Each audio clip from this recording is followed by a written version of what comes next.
I have a job teaching at a university and I'm going to become homeless. How does this work? And so that brought me into finding this whole world of who homeless people are, how they get homeless, how the successful ones get out, the people who the people are that are trying to help the homeless, what are the problems with that, and basically the landscape of homelessness in the United States. And when I learned what was going on, my social entrepreneurness kicked in and I said, this has got to change. Welcome to the Permission to Heal podcast. I am Marcy Brockman. Together, we will discover what brings us healing, meaning, and true joy. You only need your own permission to begin.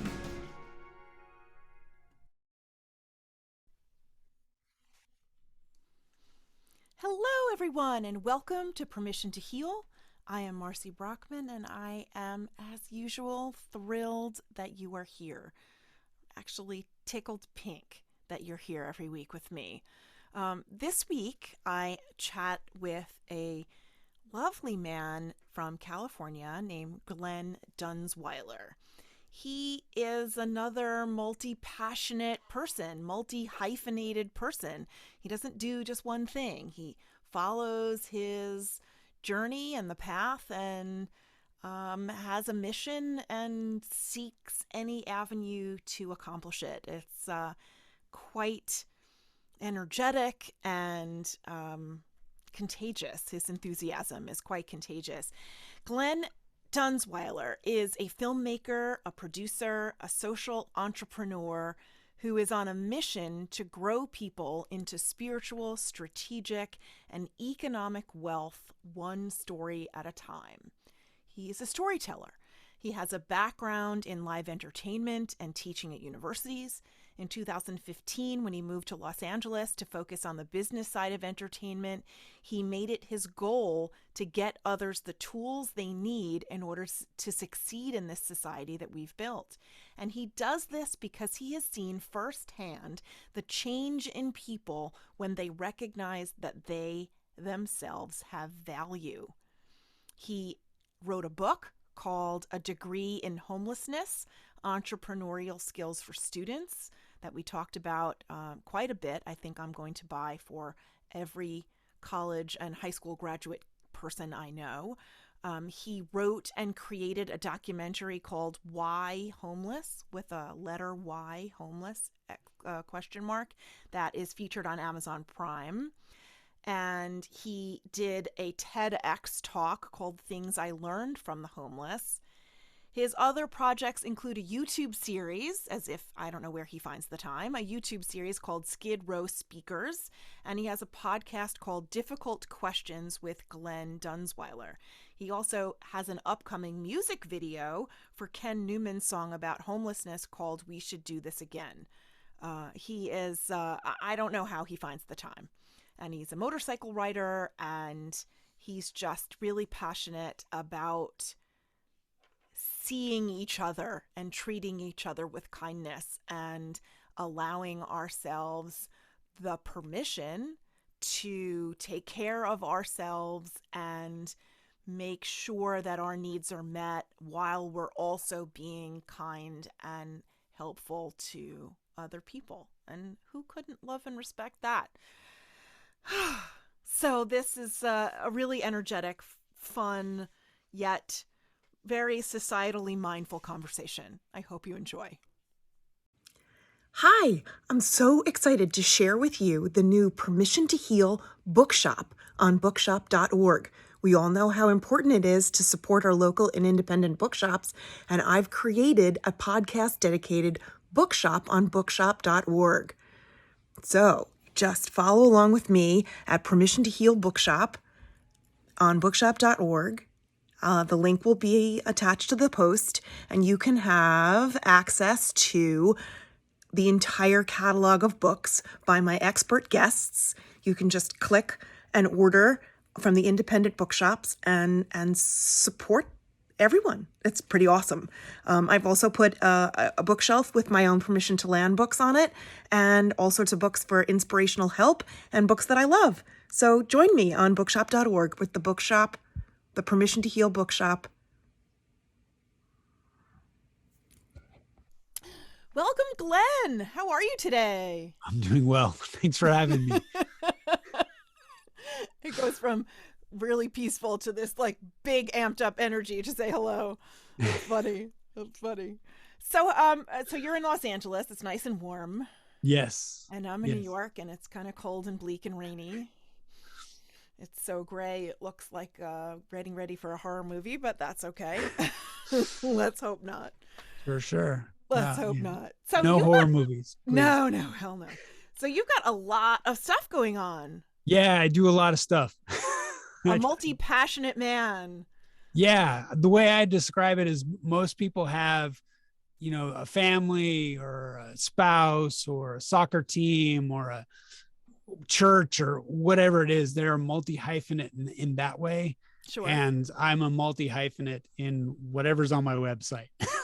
And there's a lot on your website. Right. GlenDunzweiler.com. It's jam-packed.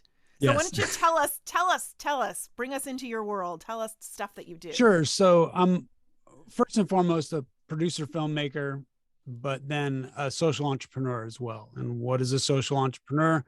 I try to make things that have social significance sustainable. So for example, my latest book, now I can't remember the title of my own book, but no, A degree in homelessness, entrepreneurial skills for students.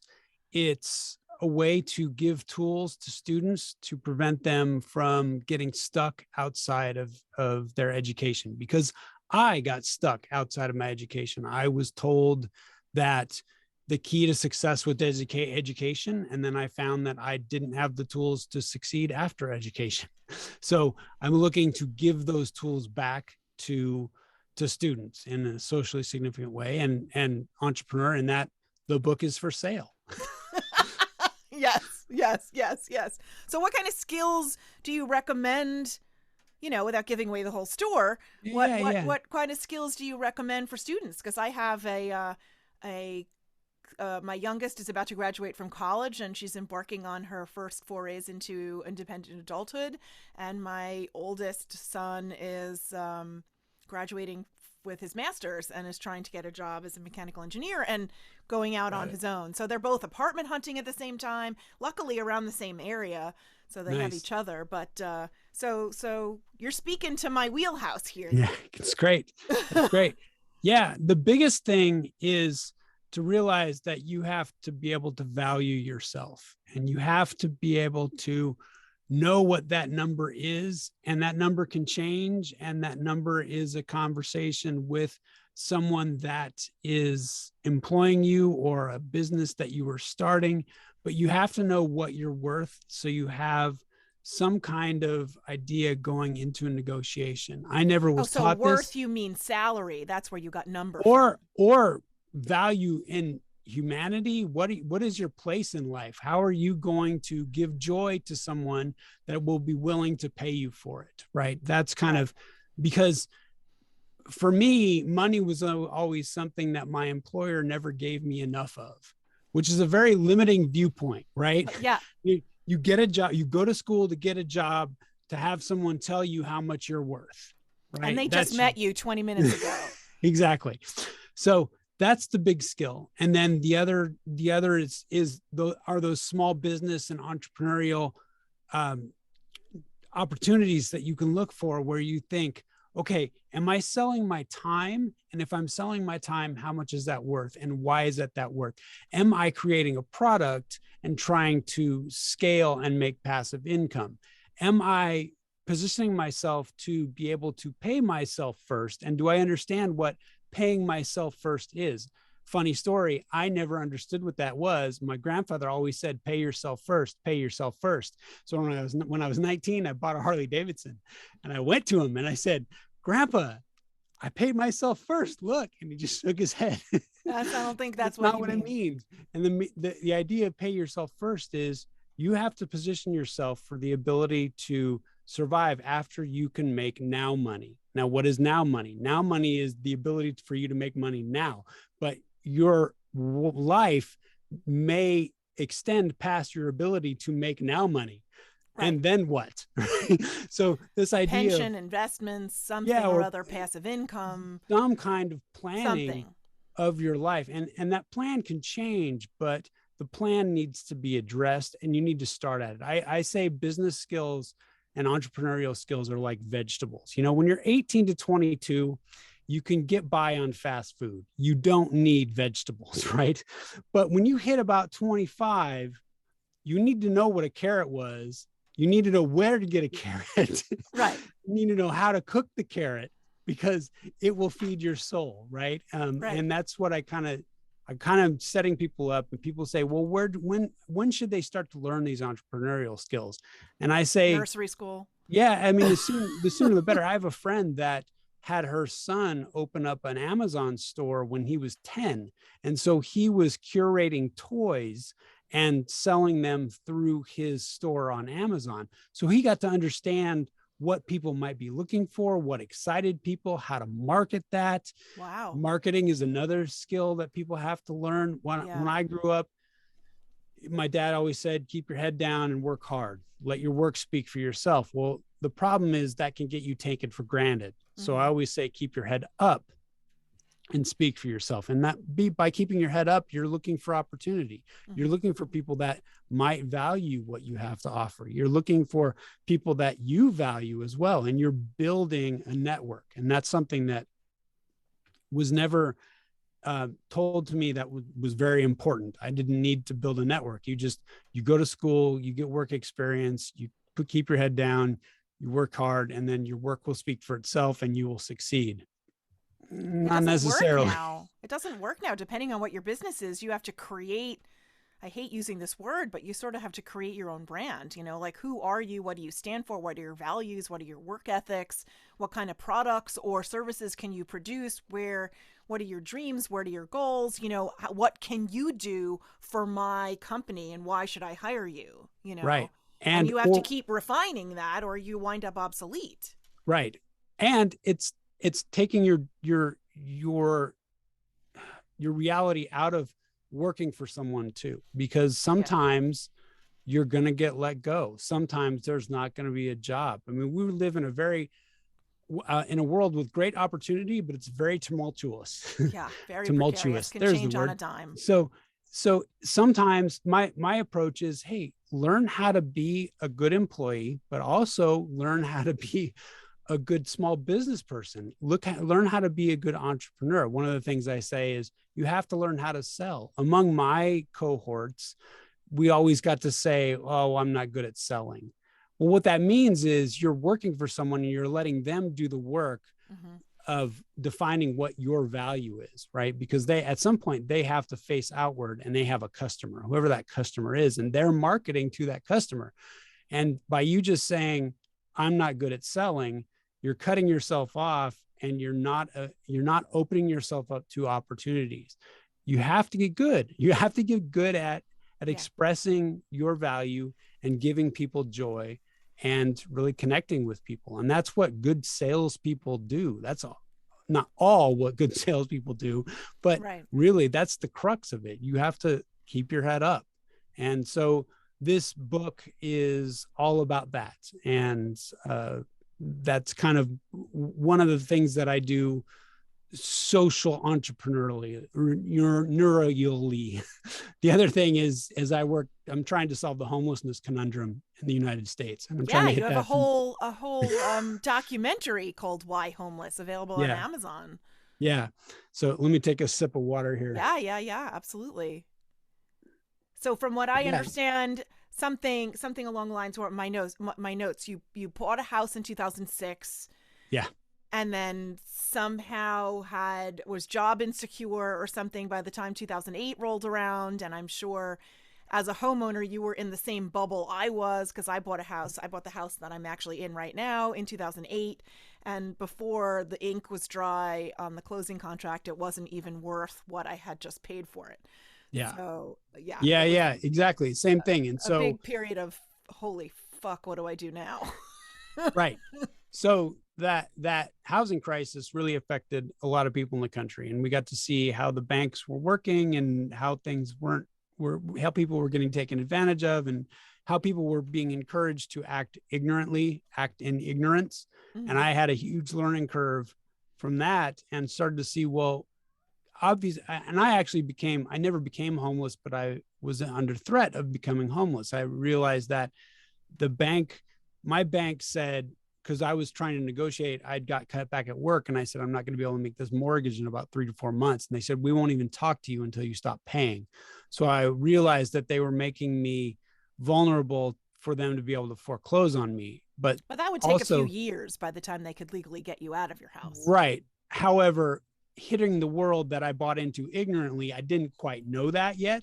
Right. And I also just thought, okay, I know the world of rentals and I have to have a good credit score. But if I stop paying my mortgage, I'm going to ruin my credit. So how I'm going to get into even a rental? Sure. I have a job teaching at a university and I'm going to become homeless. How does this work? And so that brought me into finding this whole world of who homeless people are, how they get homeless, how the successful ones get out, who the people are that are trying to help the homeless, what are the problems with that, and basically the landscape of homelessness in the United States. And when I learned what was going on, my social entrepreneurness kicked in and I said, this has got to change. And what I found is, especially in 2008, nonprofits have a model of having their hand out. So they have grants. Their whole system is set up for grants, for give me money so I can do my mission. And when that money's not there, those places close. And I found a few homeless service providers that had tied their nonprofit onto the back of a for-profit business. So they were kind of recession proof. And they could continue to serve the people that were hurting. And so I started on my totem to try and say, guys, let's look at this. Let's try and solve this. And so that's a TEDx called Small Business Homeless. Yes. That's a book called Things I've Learned from the Homeless. That's talking to you. That's, and just trying, I call it the hearts and minds work, where we're trying to really solve this problem, but we're always solving it in a limiting way that we'll never get out of if we don't broaden our horizons. And we're really trying to compensate for lack of family and community that we've gotten rid of over the years. And these people are just, when you fall down, when you lose your job, when you get hurt, when you get sick, whatever it is, and you don't have the socialism that we have in this country, which is your family and your community. Sure. We're trying to answer it with capitalism, and that costs a lot of money. I mean, you think of 24-hour care. So you can't care for yourself. That's more than 3 full-time jobs to care for one person. So capitalism can't answer that, right?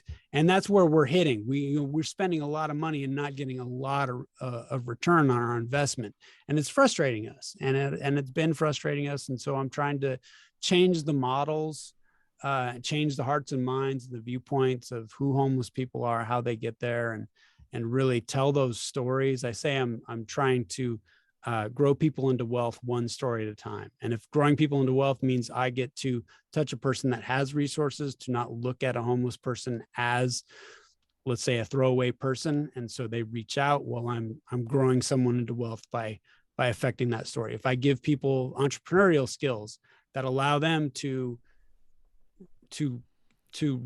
resurrect themselves after they get fired from a job, or figure out what they're doing in college before they get out with $200,000 in student loan debt and no way to pay it back, well, then I'm growing people into wealth one story at a time. And, I've had a lot of failures in my life. So what I do is I just lay them all out there and I say, okay, these are the conclusions I came up with, and this is why. And then I kind of spin it into not a sad story, because I'm not a sad story type person. When I made my documentary on homelessness, I thought, oh, there's so many sad stories out there. Yeah, a good cry is a good cry, but we need homelessness not to be a sad story. How can I make it inspirational? So I started, I have this YouTube series called Skid Row Speakers, where I get words of inspiration from homeless people, because I've learned so much from homeless people. And once they know that they have something to offer the world, they come alive, and to see that Yeah. is amazing, so as long as I can spread that word, and if I call it spiritual, financial, or spiritual, economic, and strategic wealth. That's what I'm trying to build people into, however I can. And I'm spinning an interesting story as I'm doing it, right? Yeah. So you ultimately consider yourself a storyteller?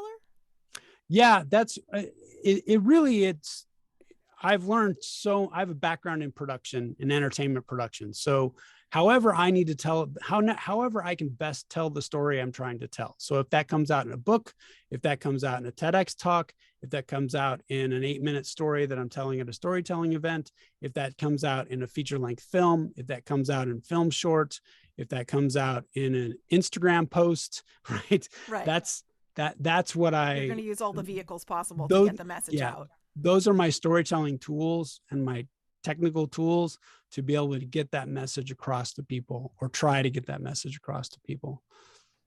So what surprises, or I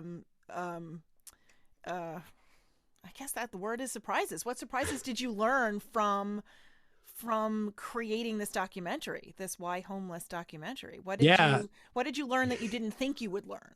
So the first thing, because we were in 2008 and the world was falling down, and everyone was told that if you were middle class and you were educated, you weren't poor, right? And all of a sudden, wait a minute, I'm middle class and I'm educated and now I'm poor. So there were all these news stories about middle class educated people in homeless shelters. And that was kind of the original idea of the documentary. But then I was talking to a homeless service provider, and he said, look, man, all these people are just looking for blonde hair, blue eyed homeless people.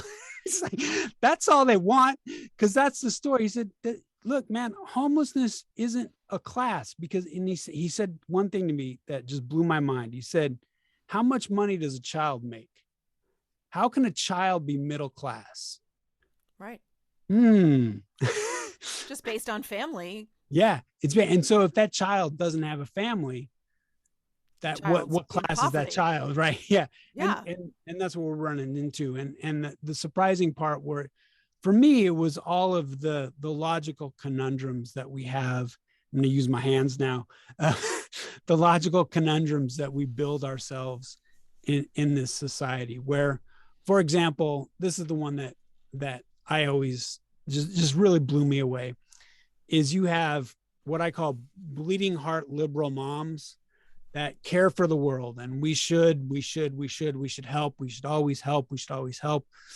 But then they're the first ones to stop a homeless shelter being built anywhere near them in their neighborhood, the NIMBY thing, because they're afraid of what that group of people is going to bring into their children, right? So it's this protection of keeping everything close that is preventing helping other people. And we do that a lot.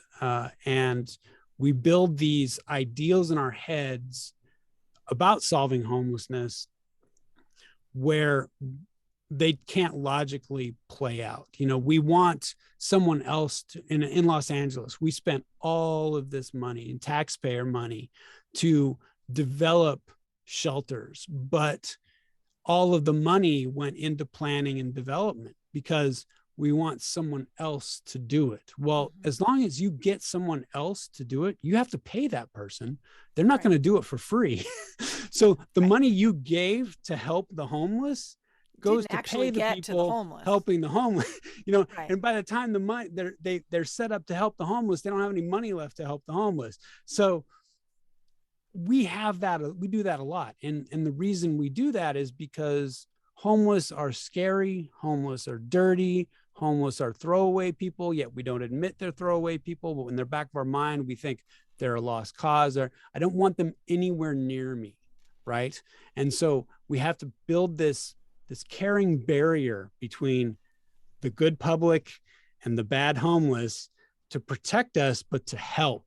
And it's this huge force shield that costs a lot of money and does nothing, And so my whole kick is positive direct action as best you can, whatever that positive direct action is. And I've seen entrepreneurs come up with great ideas and put things out there that really help people, not only on a day-to-day, but help their spirits. So for example, I always said, if you can do nothing else, just look a homeless person in the eye and say hi. I know you're scared that they're going to lunge at you and they're going to make you uncomfortable because they're going to ask you for money. So if you don't make eye contact, they won't ask you for money. Well, you have money. Maybe you can't afford to give them something, but maybe you can give them eye contact. And if they ask you for money, just say, I don't have anything. Right. You suck it up. Just make eye contact with them, because keep treating them as human is another step to getting them back. Right. Once a person really believes basic, that they're not human, true. You have to recognize their humanity. Yeah. Right. And so there's a platform out. I can't remember the name of it right now. Samaritan. It's called Samaritan. And I said next time I was going to tell people about it. You can sign up to get a homeless person, be a team member of a homeless person, which I thought was a great idea to people. So you can, they do this kind of, you sign up for a Samaritan key, and then people put money into this Samaritan account. And then this person that you are on their team of can use that money for things at these Samaritan sites. So it could be food, it could be shelter, it could be, so it's all kind of trackable. It's not so locked down, because, you know, I whenever people give handouts, they say, well, what if he's going to use it on drugs? Right. Okay. Are you gonna think for them now? But what Samaritan tries to do is say, you can put money in this bank, and then we don't offer drugs at these Samaritan sites. Right. So that's not an option. Know that. So your fears are quelled, right? It's sort of a safe, sanitized way of helping more directly than giving the money to some bureaucracy where it doesn't actually trickle down to the right place.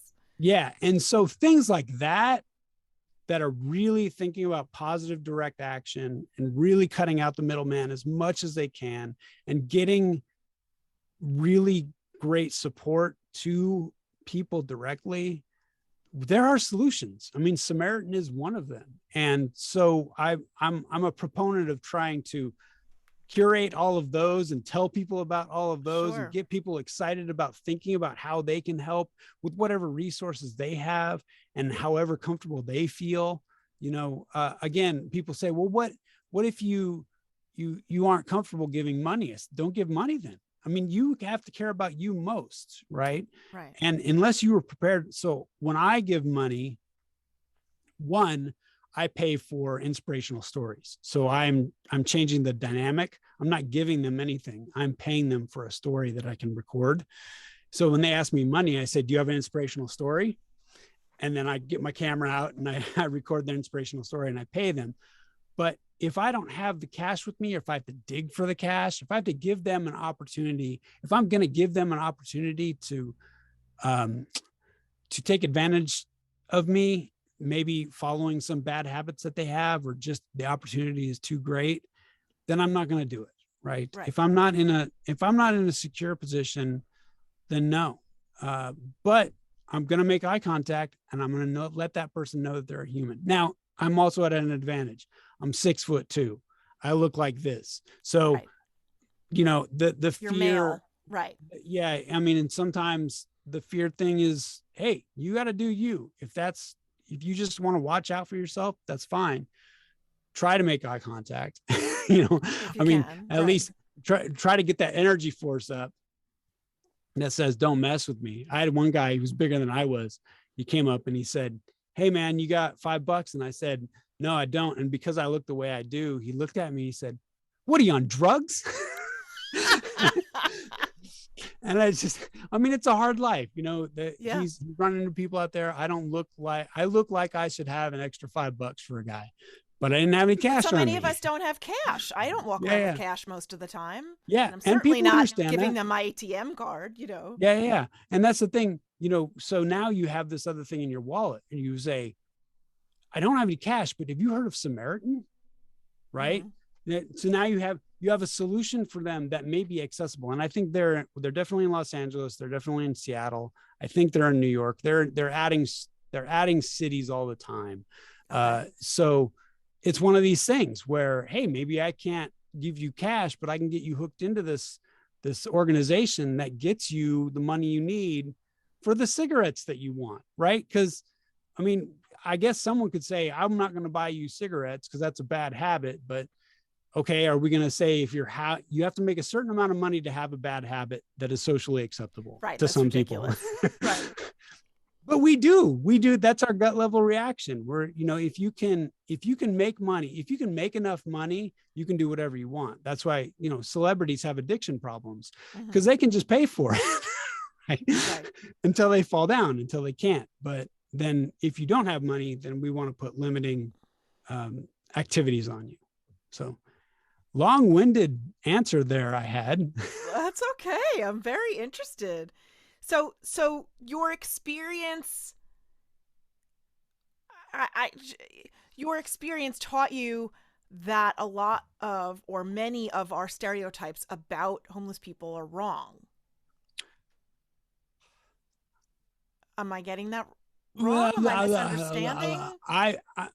So, hey, that guy that asked me for money, maybe he has a criminal background.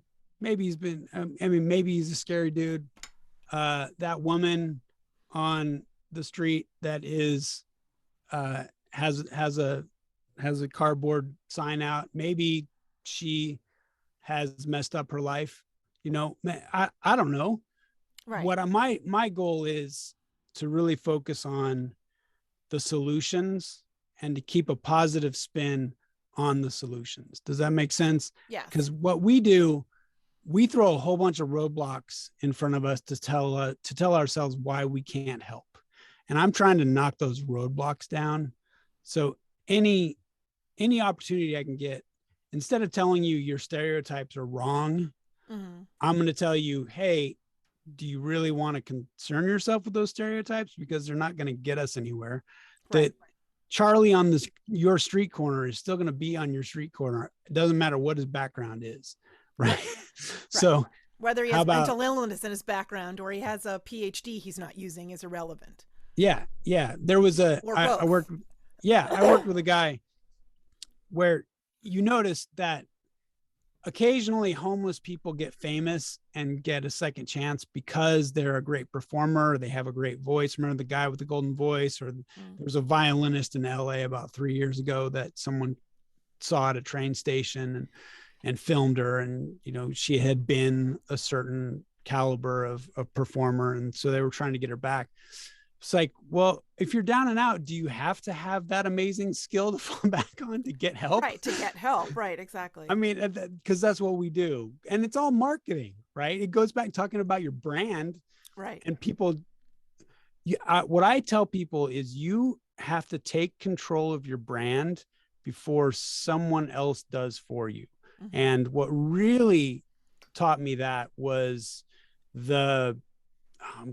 Amanda Knox. Do you remember Amanda Knox? So she was a student, I think, in Italy, and she got caught up in some kind of, her boyfriend ended up getting killed and she got charged for it.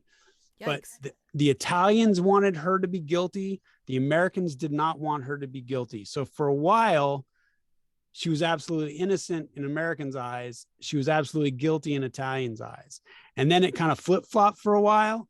And she had no agency over her own brand. Like everyone else was talking about her personality. Does that make sense? Everyone else was turning. Yeah. What? She's a killer. She's an innocent girl. And she's not saying anything. And I just thought, why wasn't she saying anything? Did her lawyer tell her not 19, to? She was 20. She was overwhelmed. I mean, any of those reasons. I think of my stepdaughter is 21, and she funny story. Her mom was coming back with her from Mexico because she has family in Mexico, but my stepdaughter was born in the U.S. She's a U.S. citizen, and the border guard wanted to make sure she didn't have an accent because he was like, "Who is this?" And at the time she was 16, she didn't have an ID or something, right? And my ex-wife said, you need to speak. You need to tell this poor guard that you're an American citizen. And she freaked out. She kind of closed in. And my ex-wife was going, if she doesn't speak, we're probably going to get deported back to Mexico. Shit. And we're both U.S. citizens. So I have a feeling, and I don't know Amanda Knox, but I have a feeling when everything closed in on her, and it's also a legal proceeding. If there's something in, your lawyer will say, don't say anything. Right. Sure. But, well, oh my gosh, now someone else is controlling my brand. So if I'm a homeless guy, I need to control my brand with my sign, or we'll talk about, we'll talk about panhandlers too, because they're their own special conundrum. But even in business as well, you're talking about, you need to be able to communicate who you are in this world. Mm-hmm. Because if you don't, someone else will decide that you aren't a U.S. citizen and will send you back to Mexico.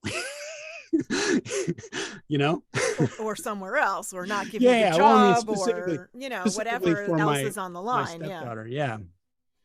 Wow. So anyway, panhandlers, just real quick, interesting thing about panhandlers. This is in my first book. Panhandlers are the marketing wing of homelessness, right? But they are the worst. I guess you could say that, sure. They are the worst marketers for the greater homeless population, because we see them and we say they're always working this corner, and then we find out that they make a lot of money, and they shouldn't make that money. They shouldn't make over $100 a day just flying a sign, because that's not work, right? And or this guy had hard work. This guy had a really rude sign. And so, or this guy, I didn't have $5, but I gave this guy my fish sandwich and he threw it back at me. Right. So panhandlers are the marketing wing of homeless, but they are the worst marketing wing ever, because really they're the entrepreneurs of homelessness, and not even homeless. They're just entrepreneurs. They've found a way to make money. And one of the things I always say, what's the difference between a panhandler asking for $5 and some charity calling you up and asking for $5? One has a lot of overhead and the other one doesn't. Yeah. The suit. I mean, is it the suit? Right. So, that's one of the other barriers that we throw in front of for helping. I'm not going to help that guy because he already makes $200 a day. I'm not going to help that guy because he's not really homeless. I'm not going to help that guy for whatever reason that you see, because he snared at me.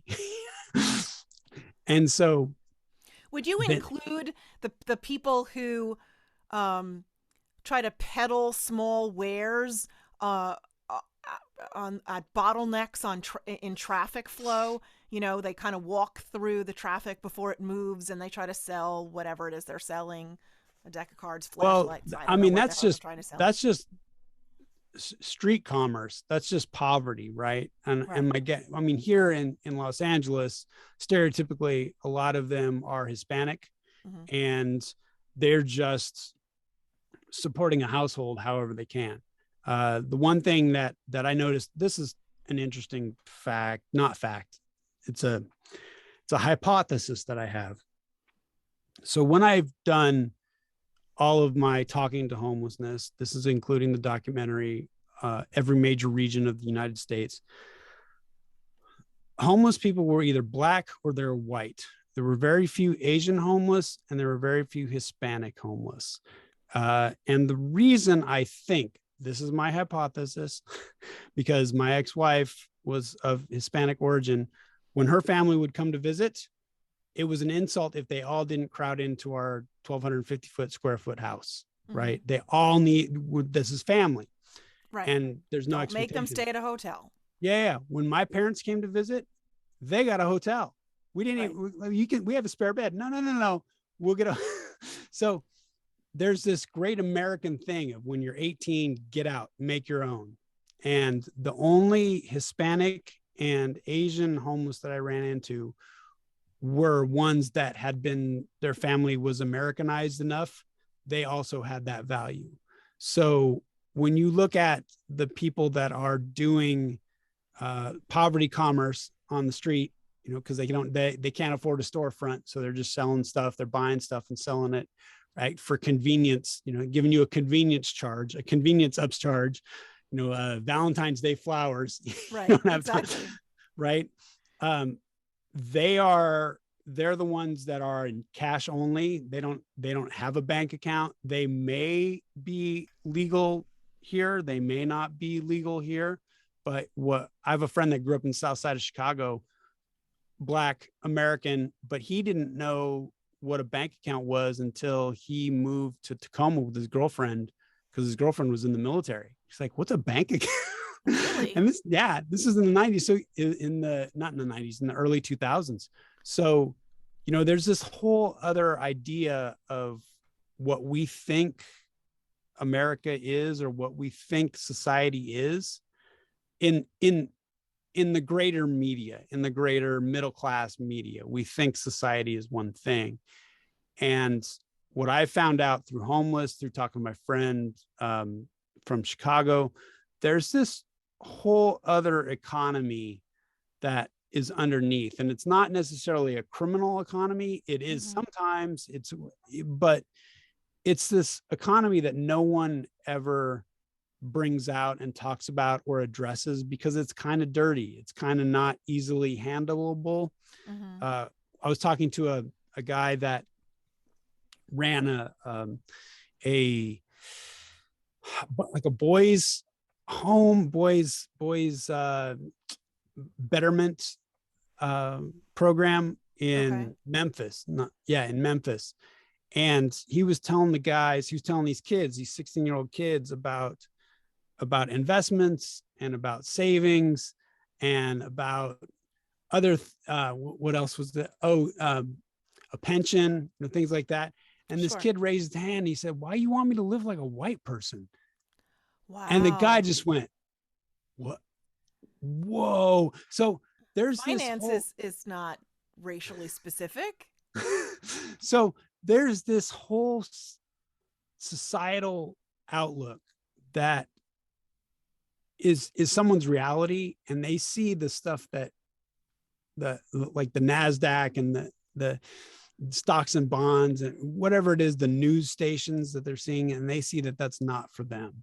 And one of the things that I've hit in the past since 2010 is I'm coming into contact with these stories and these communities of these people that have different ways to succeed. And I'm trying to, because it's also a trap, right? They're never going to get out if they think that this is the only way to do it. I'm trying to not only tell the people above them, this is the way it is, and we shouldn't necessarily think they're throwaway people, but I'm also trying to give skills to people that are in that society, to say, you can raise yourself out. You maybe don't know where they are, where to get the information, but I'm one place, whatever I can do. And so that's why I do my dance and my show, and try to get as many people interested in what I'm doing to bring people to the information. Because some people will just say, no, that's not for me. No, that, and I just, why is it not for you? Why? And at the same time, I didn't learn business skills. I didn't learn entrepreneurial skills since I didn't start till 2015. I didn't understand owning a business. That wasn't for me. What? Because I didn't come from that. We don't teach owning a business. No. We teach employees. We teach being employees. So it's one of these things where you realize the world that you've been told is true is not necessarily true, and you have the power to change it. And that works for homelessness. That works for students. That works for absolutely. Deuce, my friend, South Side of Chicago. That's the next film I'm developing, is a story about his life, because it's just really interesting how he moved in these worlds, and kind of navigated his way. And I saw a big splashy thing on your website about big splashy and stuff, and a trailer and amazing imagery. I'm glad you're talking about it. I was going to try to get that into the conversation. Yeah, it's amazing life. I mean, basically, he grew up in the South Side of Chicago hustling. So all that kind of criminal activity that we like to just say, lock him up, whatever. Don't, I don't want to see it. I don't want to see it. And his girlfriend knew that life was going to get her killed, was going to go nowhere. And her ticket was the military. And he was smart, but he didn't see a way out. And she said, come with me to Tacoma, Washington. And so when he moved to Tacoma, Washington with her, just because he didn't have anything else, and she dared him, basically said, let's go. He found that all his hustling skills that he learned in Chicago made him a very good, legitimate businessman in Tacoma. Wow. And this, you just think, and he thought, wow, okay, this is working, and I don't have to commit crimes to succeed.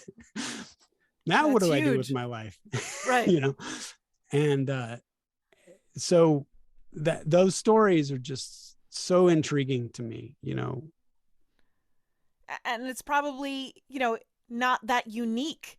I'm sure there are other people that have found themselves in similar situations, or who are stuck where he was before he moved and didn't know that something else was possible with the same skill set and some ingenuity and commitment, Right. Yeah. I mean, for example, he's hitting a third stage in his life, because it's about his life. So we have Deuce stories forever, and we don't exactly, we did write a feature length film for it, but we don't know if we're going to be able to get that one produced, because we had a budget and schedule run for it. It's about maybe a $6 million film, and don't know if it would be advantageous to try to pull that much investment together. Maybe we can write a $2 million film, or we can, anyway, we have all these tools. But his life, when he came down to Southern California, and now that's where I met him.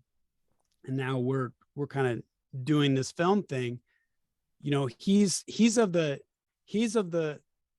ilk where he's got a lot of get it done power, but playing with others is not something that he's used to doing. Or and so, for example, I said, no one is going to touch this. No, we're not going to be able to work with someone unless they have a chain of title on this film. So we are not writing it. You are providing the stories and the characters. I'm going to write it. So then I can tell an entertainment lawyer, I own the copyright to this manuscript, right, or to this screenplay.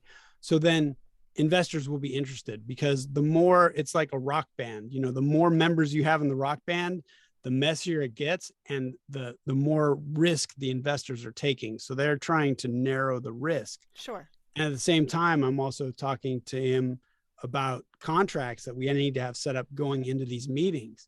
And of course, he's thinking, the only lawyers he knew of were public defense attorneys. Right? Right. And so it's like we're expanding both our worlds, right? But it's always interesting, because we don't know what we don't know, and we're used to the world that we came from. And pushing out of that is always scary. Yeah. Yeah. Yeah. In a previous podcast, we were talking about the phrase, well, this is the way it was always done, and that applies here as well. Just because it may have been the way it was always done doesn't mean that it's the way it should be now. Yeah. Yeah, absolutely. Absolutely. So one of the questions I had for you, because I was thinking permission to heal, right? Sure. So where does that come from? Because specifically, I have another interesting story. I have so many interesting stories. January 5th, I got hit by a car while I was on my motorcycle. Oh shit. So are you okay? I'm getting there. I've gave myself permission to heal, and I'm also excellent. And I'm also having to position myself. What I noticed is people have to allow themselves to empower themselves to heal themselves, right? That's the thing where when I was in my previous life as a university professor, I was doing it for other people, and I was really resentful. And I thought, well, why am I so resentful? I'm a jerk to be around. What is wrong in my life, right? And so you give yourself permission to get yourself to the point where you can heal. And then, so this point, this has all been fighting with insurances, but it's like giving myself permission to heal. I keep telling people, because the medical profession has been obsessing on my right knee, because that was the worst thing. Going, Uh-huh. my whole body was hit by a car. It's not. And Right. so trying to expand it. So anyway, permission to heal. Like, where did you come up with that umbrella? Okay. That idea? So long convoluted story. Okay, so I grew up the only child of my parents' original marriage. My dad worked a bazillion hours a week because my mom didn't work, and he was the sole breadwinner and probably was looking to avoid being with her because their marriage sucked. Um, my mom was an undiagnosed self-medicated bipolar, later became an opiate addict, and that's what killed her. So here I have a dead mom who was an opiate addict, who was completely belligerent in her last couple of years of life. And in order to protect my own kids, I excommunicated her from our world. I gave her the choice of drug rehab. She chose drugs. Bye-bye. I'm trying to make that short. It was a much more long, convoluted, drawn out thing. Sure. So I was sitting in my house, single mom, 2 kids, 3 jobs, trying to figure out how to keep the roof over our head and the food on the table and heal from my disastrous marriage, which was quite similar to my parents' disastrous marriage, and figure out how to not continue the toxicity of mental illness and addiction and the toxic relationship template that I grew up thinking was normal. How do I take all of that and not continue it anymore in my life because it's not serving me at all? And how do I do that so that I don't imprint this on my children? Right. No small Yeah. feat. So I've been a journal writer since 1983. So for close to 40 years, really, I've been writing, and that writing and creativity became my salvation. Anyway, so I was writing and I was doing a lot of reading, and I found an online magazine called The Elephant Journal. And I thought, I could write one of these articles. I could do this. Why not? Yeah. So I wrote an article and I immediately got the attention of the editor, and they're like, absolutely, we're going to publish this. And I kept going, and I had all of these stories and all of these things that I wanted to share. In one of the original things that I wrote for Elephant Journal in January of 2015, I wrote about how I felt like I wasn't in my own life. That all of the choices that I had made were led either by societal construct, were led by family expectation, were led by things that were external to me. And when I was looking for healing, and I was looking to make peace with my dead mother, and I was looking to figure out how to be closer with my dad, and I was looking how to heal myself and how to not pass the intergenerationality of all of this onto my children, I kept looking outside of myself. And I'm not sure what clicked, but I described it in the article that I felt like I was an airplane endlessly circling an airport, the airport being my life, waiting for permission to land. I was waiting for something to happen. Yeah. And nothing was happening. And then I just kept writing, and I kept painting, and I kept thinking and meditating and going to therapy and like really digging down deep into all of the dark, murky shit that none of us want to deal with. Yeah. And suddenly it dawned on me that the only person on this planet who could give me permission to make to make sense out of all the other things was me. Yeah. The only person who could give me permission to cry or not cry or grieve or not grieve or whatever that looked like was me. The only person who could decide what was okay and what was not okay, who could decide to learn how to create healthy boundaries for herself and enforce them without guilt or denial or all of that was me. Right. Yeah. And there's a lot of agency in that. There's a lot of holy shit, it really just is my choice. I'm the boss.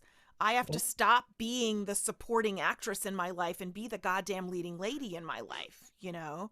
Yeah. Well, And and I think that's exactly what I'm doing, except as you're flying above saying, when do I get permission to land? I'm also down there trying to take away those barriers to say, no, you right. can land. Look, I mean, so really we're It's, doing the same thing yeah. because it comes from you. You have to have permission, but you have to be comfortable to step out. Right. And so how did you find that comfort? Because I think that's, Well, I finally realized that I had been through hell and survived. And if I could go through all the things that I went through and still maintain an excellent and meaningful teaching career and still be a great mom to some amazing kids, that I could do anything I put my mind to. right. And so I started asking myself some questions, really simple, basic questions. Will this problem still bother me in 5 days? Will it bother me in 5 weeks? Will it bother me in 5 months? Will I even freaking remember it in 5 years? And it helped me prioritize what I should run around crazy about and what I shouldn't. Sure. I asked myself, just flew right out of my head. I asked myself, it really just flew right out of my head. What was I saying? Oh my God, 53. Wow. It's good. So that is what I've noticed. What I like best about talk about keeping your head up and working hard. I get to meet people like you doing this that have very similar epiphanies and are doing very similar work. And it's so interesting to see how we all come to the same conclusion through different paths. Yes, right? Because we all have our own path and our own way and our own habits. But it's the same thing where we realize no one else is going to do this for us. No one else can give us permission. Right. There ain't no hero coming to rescue you. You have to be your own hero. Right. Right. And if you don't like it, you have the power to fix it. That's the one thing that people don't want to hear often. I think there's comfort in weakness for some reason. Yeah. I remember around 2010-ish, maybe 2011, I was really in some serious financial straits. I was working full time, decent teaching salary. I had earned a second master's degree so that I could get myself further along on the salary scale.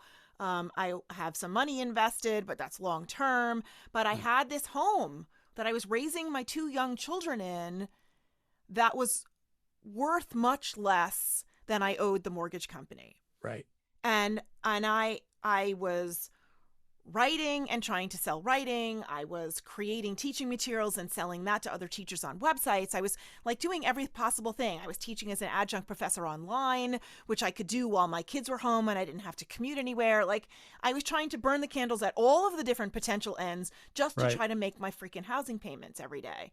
Every month. And I remember sitting in my therapist's office saying, I've got no choice but to keep doing what I'm doing. And I feel like I'm drowning and I'm like working 85 hours a week, just trying to keep my head above water. And I'm missing my kids' childhood. And I'm lonely and I'm scared and I'm anxious and I don't know what to do, but I'm stuck. And she looked at me and she said, "You're never stuck." I'm like, "What the fuck are you talking about? Of course I'm stuck." And she's like, so what would happen? Follow the path down. What would happen if you couldn't pay your mortgage? What would happen? And I'm like, well, I've done enough research to know that, my credit rating would go through the floor, but it would take a good 2 or 3 years for the mortgage company to toss me out of my house. And she's like, and then what would you do? And I'm like, well, then I'd save the $2,000-$3,000 I'm spending on my mortgage. I would be able to save that. And she said, yeah. So then at the end of the 2 years, you'd have somewhere between $36,000 and $72,000 saved, and you could go move into another house or find another situation, or move out of your house and live somewhere else. Or, the choice to stay and suffer is still your choice. Yeah. You might not like the options, but besides death, everything is redoable. It's one of the things I tell the students that I talk to, because with the book, Degree in Homelessness, I have this talk called Learn, Do, Connect, Repeat. And I say to the students, I say, take care of yourself so you can take care of others. Right. That's the whole goal. But you have to do the first. Put your oxygen mask on first so you can help someone with theirs. You right. got it. You have to take care of yourself, because that's the other thing that was killing me when I was teaching at universities.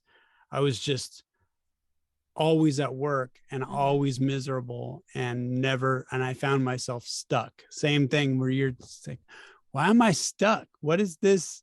And mine was, I'm free. And I kind of lost my mind and right. I moved to Los Angeles, but I didn't have any kids, so it was okay. You're free to do what you want. Exactly. Yeah. Exactly. Oh, that's so interesting. That's so interesting. And when I started this podcast, like I am a worker. I have a very highly motivated work ethic. And so I decided, I have this big nut to figure out how to do. And I was committed to putting out a new episode every Wednesday. Oh, wow. And then the pandemic happened. Mm. And, I'm home. So what is there to do? We discovered Zoom. I'm home anyway. Here it is. And even though I had periods of time where I was extremely stressed and busy from the other things in my life, and putting out a podcast would have been or was extremely difficult, because I do all of it myself, all the editing, all the design, everything I do it myself, all the marketing, everything. I am a 100% one woman show. And I finally I was complaining to my husband, and I'm like so stressed. And he's like, so if an episode doesn't come out on Wednesday, what happens? I'm like, well, my audience who's looking for it will be disappointed that there's no new episode, and I'd feel bad. Well, are you going to get fired? Well, no, I'm the boss. He was trying to get me to say that. Right. I'm the boss.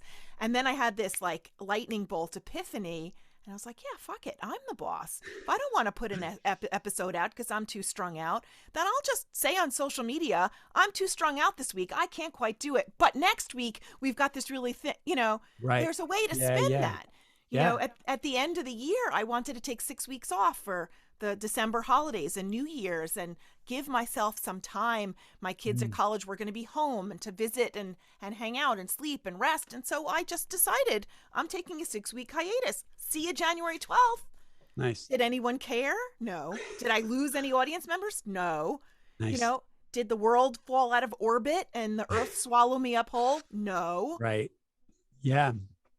It was amazing. And so I've sort of taken that metaphor through the rest of my life now. Like what do I have control over and what don't I have control over? And the things that I have control over, I'm going to remake so that the systems work for me. Yeah. Yeah. And I think that's something that we're not taught either. No, I figured it out on my own at the age of 53. It's okay. I was in my 40s before I finally went, wait, right. What? Wait, this is not the way world's supposed to go. Because honestly, the people that are in control do better when we think that they are in control of us. Right. So who's exactly. going to tell them that? Who's going to tell you growing up that you can just do what you need to do? And I think that there is responsibility, but you absolutely have to take care of yourself. And if you aren't taking care of yourself, then it's going to fall down. And I did. I broke hard in 2015, and I would not suggest that for anybody. So I'm trying to say, so what have you guys, learned to do for yourself to take care of yourself, to keep you grounded and balanced and smiling and happy? And so I asked what is the meaning? It's like, right. I'm serious, it's like, what do I want to do with my life? Sure. Not because I started out as a performer. What I thought might work out was going to be a drummer in a rock band. Like it had potential. And then it fell apart and I was really hurt. And I thought, oh, I'm never going to work with musicians again. So what do I need to do? And at the same time, my mother was of her generation saying, well, you have to have insurance. What are you going to do for insurance? What Well, are you she's going to got do a for point. insurance? The whole time, insurance. Well, she has a point, but at the same time, do I do that for the detriment of my life in my 20s, not seeking things? And so what No. I did is I started looking at, okay, what can give me stable jobs, stable insurance? And I thought, okay, well, I like live entertainment, but if I do the technical side of it, the jobs are more stable, that not the performing side of it. So, and there are jobs with insurance, easier to get jobs with insurance. Sure. So that's kind of what I did. And then also fell into academia again, because my mother was like, what are you gonna do after graduate school? She's like, you didn't have insurance the whole time in graduate school? Are you crazy? So then, well, you never know. You could have been in your bicycle accident then, and without health insurance, then what? You'd still be paying for then it. everything's a negotiation, So the thing is, if you are in the right head, granted, you can be laid out on drugs or incapacitated. But if you tell a doctor, are you telling me that you're going to put me out on the street? Are you telling me? What I've noticed is a doctor will not say that, because that's bad PR, right? Sure. And we built ourselves capitalistically into this world where, we're saving human life, but then we're also putting a price tag on human life. And we are really uncomfortable putting a price tag on human life. So if you make someone put a price tag on your life, they will not want to do that and they will back away. Right. And so what I found is you can navigate a negotiation. I've been hit by cars 4 times. So all on motorcycles, or yeah, were you yeah. a pedestrian? So on a motorcycle. Maybe we need a 4-wheeled vehicle, Glenn. So they can just hit me in a car, and yeah, but then the car takes the damage and not so you. Again, that is, we can get into that, but that's probably another story. But yeah, that's another thing. That's why I don't ride motorcycles. Yeah, in 2005, I had good insurance. I was teaching at UC Riverside, and I got in a motorcycle accident. A Dodge Durango pulled out in front of me. They didn't want to wait in the left-hand turn lane, so they pulled out to try to get into the gas station, and I was driving on the street by the gas station, so they pulled out in front of me, and I slammed into them. Oh no! 15 to 20 miles an hour, broke my leg and hip, had to relearn how to walk. Right, but in the meantime, so I had insurance, and that was fine, and sort of, kind of, everyone had insurance, but they were underinsured, and insurance, their whole deal is to try not to pay. They guarantee you, it's false promises. Like, yeah, we'll totally cover you. No, we don't need to pay that because of this. And so really, in the world of trying to take care of yourself, what use is insurance? You just spend time talking to a whole bunch of people that don't want to pay you stuff. Well, I can work on myself and not have that. So anyway, I was trying to find out the cost for an x-ray. I said, give me the cost for an x-ray. They said, we don't have a cost. And I said, how do you not have a cost? You not have a cost. Look, you have a thing. It takes so much money to make this thing, to buy this thing. And then you have operating costs. And then you figure out how much it costs per x-ray. And they said, it doesn't work that way. What we do is we give you the x-ray because it's health. You need the x-ray. And then we figure out how much we can get for that x-ray. Right. So how much the insurance company is willing to pay them is what it will suddenly cost. Yeah. And everything is negotiation. So there is no price. And I just thought, oh, it's a rig. So anyway, so then I had a job. I was teaching, recovering from my accident. But at the time, my girlfriend stepped up and just said, hey, you can no longer live in the room that you're renting because it's on the 2nd floor. What if I find a place in my condo complex and you can rehab there? And I was blown away. I was like, you don't have to do that. We've been dating for a month, but then she later became my wife. And then well, before she became my wife, she said, "Hey, you want to buy a house?" As we're rehabbing, I'm going, "No, but I mean, I kind of owe you, and I like having you around, and I'm, I mean, I'm still rehabbing, teaching." Sure. And so we buy this house in 2006, and we move into this house. And then she says, "Unless you're going to marry me, I'm going to leave." It's like, Oh, okay. I mean, okay. So it was this, she had priorities, she had life priorities, she had needs. And I in no way do I want to defame her. She's a great person. right. We are better off as friends than we are as a married couple. But so I was in this world where I had a job, and I didn't like teaching. I had it for insurance, really. I mean, I like training people who want to learn, but a lot of times when you're teaching in the game, and you're giving people that don't want to take your class, or the only reason Sure. they're taking your class is because someone told you they needed to take your class. Right. And I don't like teaching people that don't want to learn. So I was constantly frustrated. And then, I mean, our marriage was constantly, it's like, are we getting every 2 months? It's like, are we getting a divorce? Because we were just two different people wanting two different things out of life. And the epiphany for me was when I made my documentary. The one thing she said because we were still married, she said, "Don't bring any homeless people home." And I just thought, well, I understand that, but you know how wrong that sounds. Right? Like, that sounds wrong. I'm here to help the world. What are you talking about? But I get it. Again, it's that NIMBY thing. It's that fear of the boogeyman. And so the fear of poverty, getting poverty on you. You don't want poverty on you. So I was screening my film, and I ran into this woman that had quit her job to take care of her mother. And then her mother died, and she didn't have enough money to buy the house that her mom lived in out of her. So she had to leave the house. So they were selling the house. She was jobless and now homeless.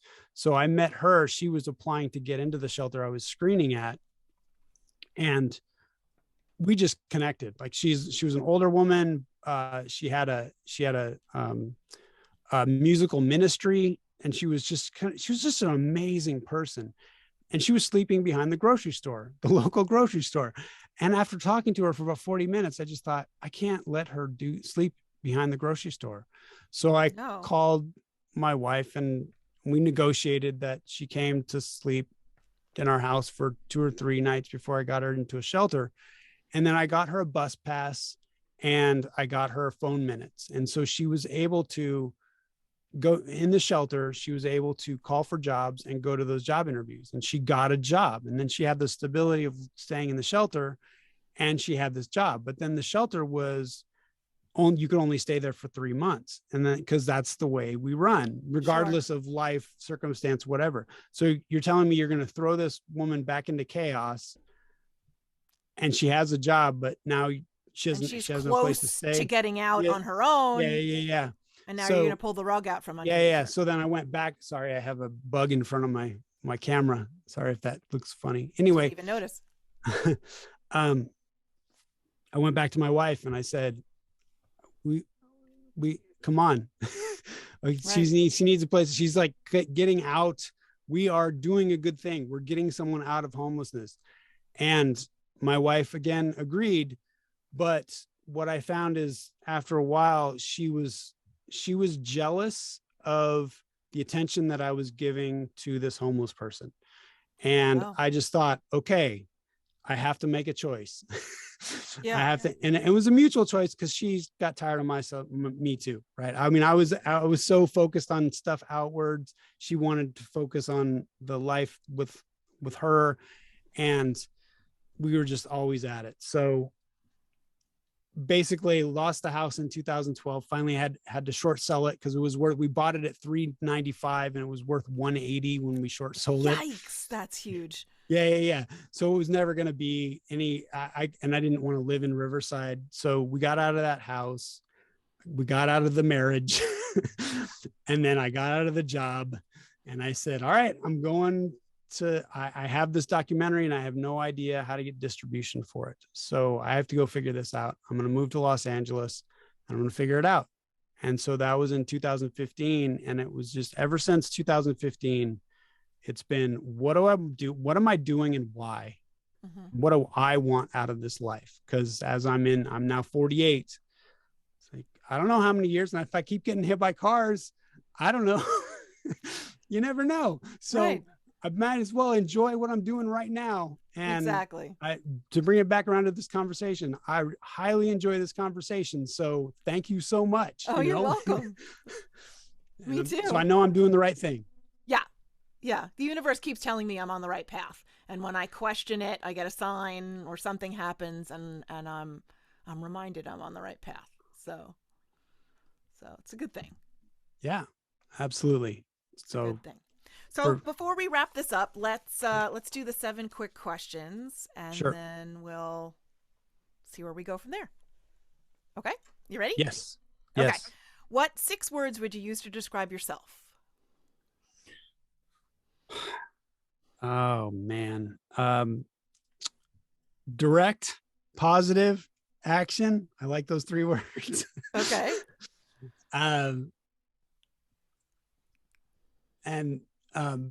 Well, I realized my life goal is to try and be Peter Pan. So it's just without the green tights. That's 2 words, right? Peter Pan. Yeah, it's okay. And then the last one is fun.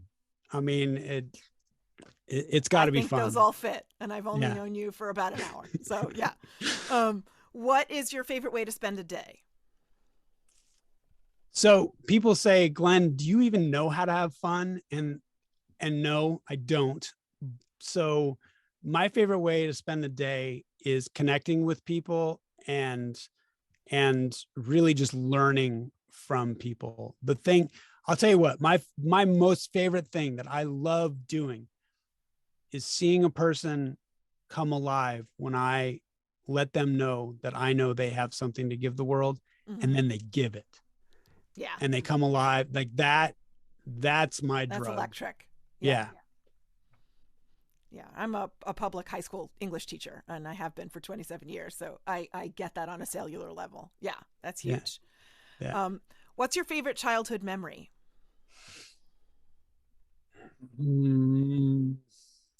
I would say try to forget my childhood. So, but no, I learned probably working with my father on doing those things a father and son does, where you're bonding on a skill. Like you're cutting a tree down, you're working on his car, you're trying to help your dad do these things. And so I think, especially in my younger childhood, those were the fun times that I remember, learning and bonding and spending time with him. Yeah. And having the attention on you and the shared activity. Well, definitely life was a test, right? So my dad was always was cooler than I was better than I was. So it was always, oh, I better not screw this up. And then, well, okay. Yeah. There was one time where we were threading. Okay. This is my favorite memory, because I realized that I had realized that I had succeeded. We had to thread a wire up through a conduit, and he was trying something from the bottom. And I said, Dad, why don't we just go through the top? Because then gravity will pull it down. And he looked at me, he's like, genius. I must have taught you right. And it was just like, nice. I did something right. Yay. That's wonderful. Yeah. That's great. Okay. What is your favorite meal? And I mean like food to eat, not breakfast, lunch, or dinner. Yeah. So would be scallops, just scallops, no butter, just the actual scallop grilled is Bay to me scallops, the best sea taste. Scallops, does it matter? Does not matter. Does not Okay. matter. Yeah. Interesting. Scallops. I can't even remember the last time I had a scallop. Maybe I need to revisit that. Who knows? What is one piece of advice you would like to give your younger self? You got to take care of yourself. You got to take care of yourself. That's one thing that I got lost in, which is the reason that I blew up. I wasn't taking care of myself, and I just lost my mind, which is never good with anybody, for anybody around you. Like, that's No. the worst thing. Definitely. So yeah, Definitely. so younger self, you have to take care of yourself. Do you think you would have listened? No, because I was getting a lot of pressure. I come from a family where I needed to be a good citizen, and I needed to do well for what other people's expectations were of me. Mm-hmm. Does that make sense? Yeah, absolutely. So I was always a good boy. It's like, the day, are you a good boy? I'm a good boy. And I took pride in being a good boy until it was eating me away. It's like, why is this eating me away? Oh, because you were pleasing other people. Yeah. Extrinsic Absolutely. motivation only. Yeah. Yeah. Yeah. What is one thing you would like to most change about the world?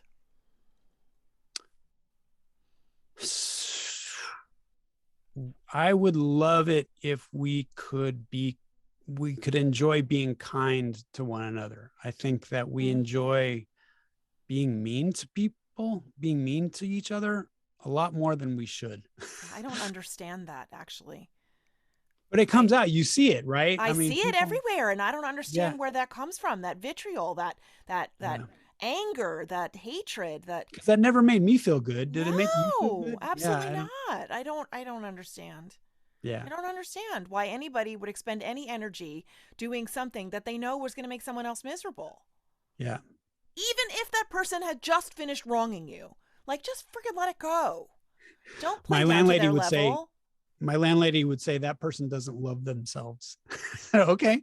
Right. That's why. Probably true. Probably true. That wise woman that your landlady woman. Okay. Totally changing tacks here, being very frivolous. What TV shows are you binging right now and enjoying? So I don't actually. In the past few years, being Refreshing. a filmmaker, you'd think it would be strange that I'm not binging TV, but I found in the past 10 years, there's a stylistic thing that's happening in television and movies with people are posturing more to look cool. They're not just being, so they're getting the direction of, I am cool. And we hold on stuff or this is neat, or this is emotive, and everything is pushed so highly. And I never liked that presentation. So I actually watch YouTube videos. Oh, here's funny. Okay. This is a funny answer. Well, that counts. It's so funny. Okay. I'm not an animal person. I don't have pets. I don't need pets in my life. But in this past 3 months, since I've been laid up rehabbing from this motorcycle accident, I have been watching so many dog videos and women like a woman, she's like girl with pets or something. She grooms pets. She's out of Canada, Ontario. She has this channel, and I'm watching dogs get groomed. I have no idea. There's there's this guy in the UK that has this husky named Sherpa, and huskies talk.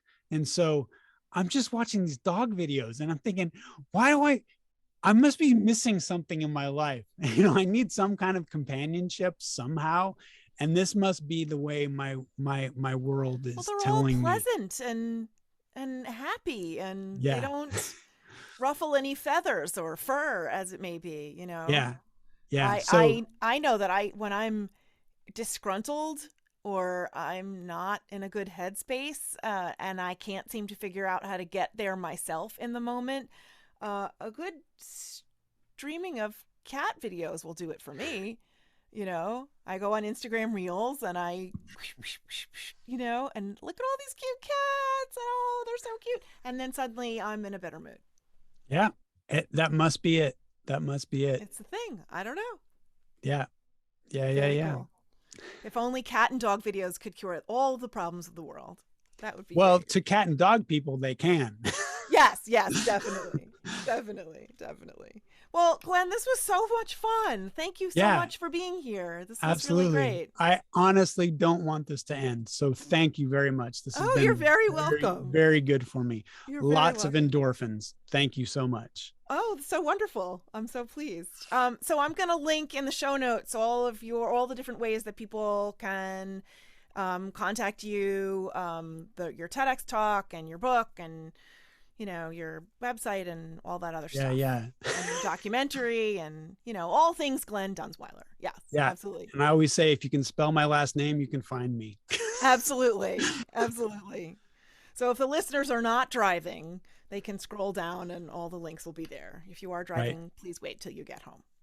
Yes. Or stop, Yes, because as a motorcycle rider, I don't like it when you hit me. So please don't drive distracted.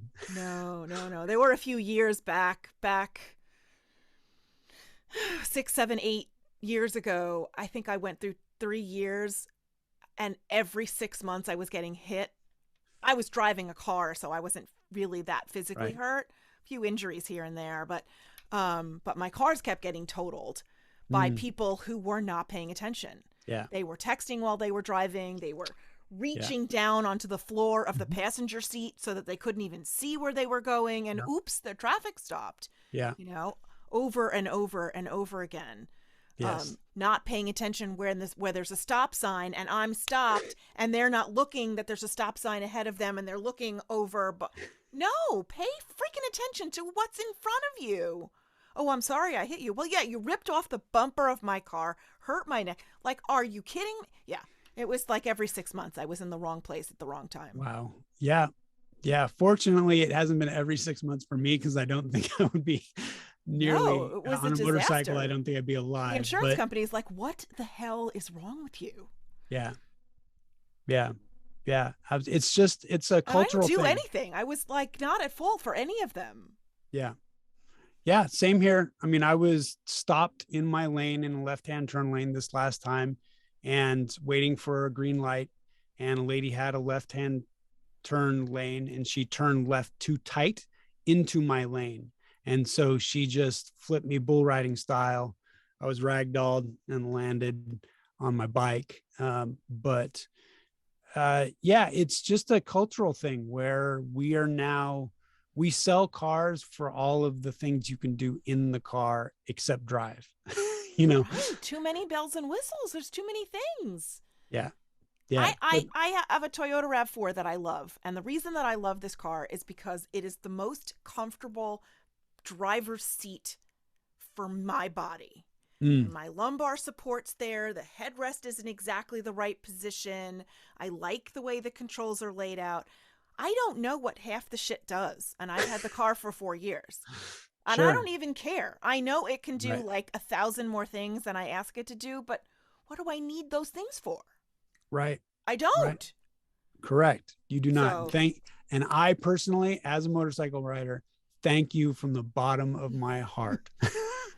From the bottom of my heart. You're welcome. If everyone else were like that, I would not get hit by cars. Yeah.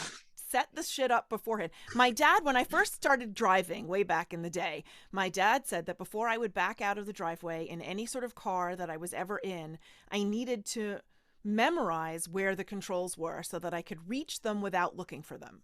Nice. Because that's great. You don't training. want to be fuddling. Well, where's the heat, or where's the air conditioning, or how do I raise the volume on the radio? You have to know where your hand is going to do the thing. Right. Yeah. Because you can't take your eyes off the road. In a split second, catastrophe happens. So yes, it does. I attest. It does. Well, I wish you a speedy recovery and a complete recovery, and I'm glad you're giving yourself the permission to rest. Yeah. And to take the time you need to heal. Yes, absolutely. Thank you. It's very imperative. I am very proud of this Permission to Heal podcast. I want to thank all of you for listening each week, and I'm so glad that it speaks to you. Creating and producing this podcast brings joy to my life, but honestly, I need your help. because I find commercials annoying when I listen to podcasts. I don't have commercials on Permission to Heal. I pay for the costs of creating, producing, and marketing this podcast out of my own pocket, and I'm happy to do so, except that times are kind of tough right now, and I could use your help. So through Patreon and a Patreon subscription, you can support the Permission to Heal podcast and help ensure that I'm able to make more episodes and share them with the world. There are several subscription levels that come with different perks and swag. If you're able to, and if you are inclined to, I would really, really appreciate your help. Please go to www.patreon.com/permission to heal. Patreon, patreon.com/permission to heal. And it's linked in the show notes, so scroll down, click away. Thank you so much for your consideration. I hope you and your families are well and happy.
Thank you for joining me for this episode of Permission to Heal.